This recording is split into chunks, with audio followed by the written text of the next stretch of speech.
रही है हम सब कार्यकर्ताओं की हार, क्योंकि जिस मेहनत से एमपी साहब लगे थे, अगर हम सब अरविंद शर्मा बनके इलेक्शन लड़ते तो हम कभी ना हारते। व्यवस्था नहीं थी, बता दो, यहाँ बूथ एजेंट बैठे हैं तो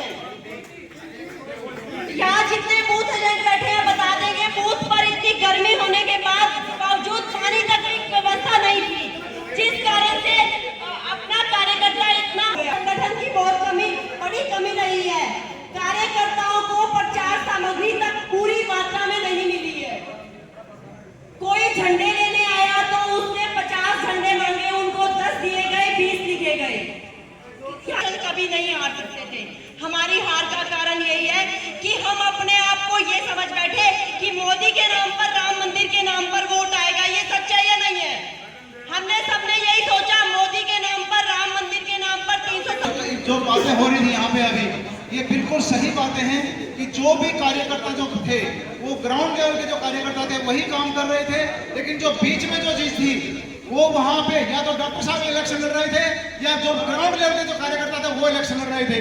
जो बीच के थे वो हमें कहीं नहीं दिखाई दिए, ना उन्होंने कोई सपोर्ट किया। ये बिल्कुल मैं सरेआम बात कर रहा हूँ।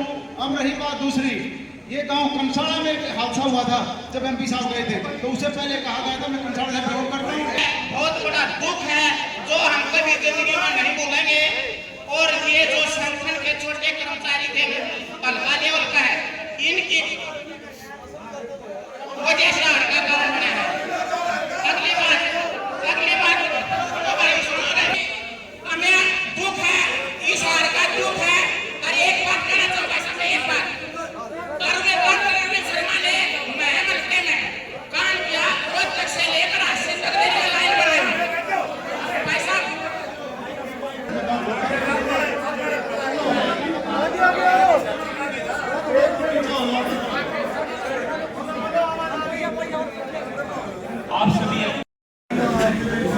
मजमून तो एक दो साथी बोलते सबको समझ में आ जाता।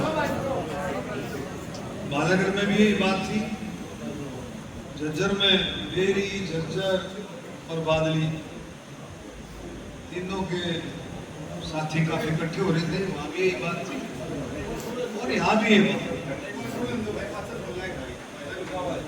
देखो डॉक्टर साहब, आज प्रधानमंत्री तीसरी बार शपथ लेने जा रहे हैं, क्या कहना चाहेंगे? कि पूरे देश की जनता ने प्रधानमंत्री नरेंद्र मोदी जी के ऊपर, भारतीय जनता पार्टी एनडीए के ऊपर पूरा विश्वास किया है कि प्रधानमंत्री नरेंद्र मोदी जी के नेतृत्व में देश विकास के रास्ते पर, देश सुरक्षा के रास्ते पर, हर रास्ते पर देश आगे बढ़ सकता है नरेंद्र मोदी जी के नेतृत्व में। आज सबको मैं बधाई देता हूँ। देखिए, लोकसभा में मुद्दे अलग हैं। लोकसभा में कई मुद्दों पर विपक्ष ने गुमराह किया। आप सबको पता है, माननीय प्रधानमंत्री मोदी जी एनडीए पूरे का पूरा कितना संविधान का सम्मान करता है, डॉक्टर भीमराव अंबेडकर जी का सम्मान करता है, लेकिन फिर भी गुमराह करके, इस तरह से गुमराह कर करके देश को गुमराह किया। और आप देख रहे हैं उस गुमराह करने में, और कहां जा जा करके 1 लाख रुपए महिलाओं के खाते में आएगा, संविधान बदल देंगे, रिजर्वेशन के साथ छेड़छाड़ कर दे, ऐसा कुछ भी नहीं।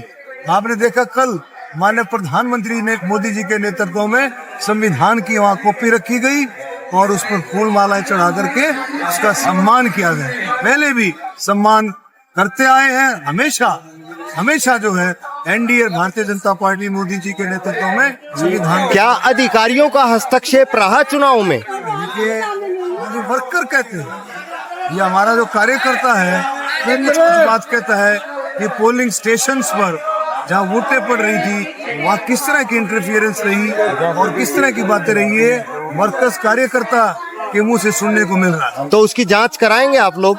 इसकी जांच तो सरकार तक बात पहुंचेगी, संसद तक बात पहुंचेगी, तो निश्चित तौर पर कोई ना कोई कार्रवाई जरूर। हार की वजह क्या, मेन वजह क्या लगी आपको? हार इलेक्शन में मुद्दे होते हैं। मैंने आपको बताया कि किस तरह से 400 पार के साथ उन्होंने कहा कि भाई 400 पार अगर सीट आ गई, भारतीय जनता पार्टी संविधान बदल देगी, रिजर्वेशन के साथ छेड़छाड़ कर सकती है, और बहुत सारी चीजें ऐसी आई जो कि बिल्कुल तथ्य से परे थी।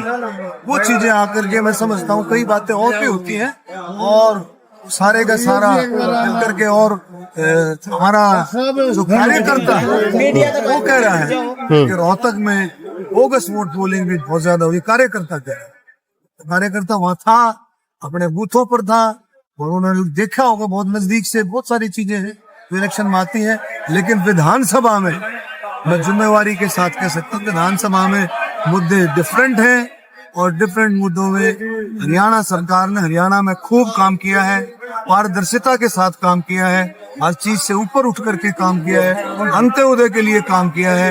हरियाणा में तीसरी बार भारतीय जनता पार्टी की सरकार है।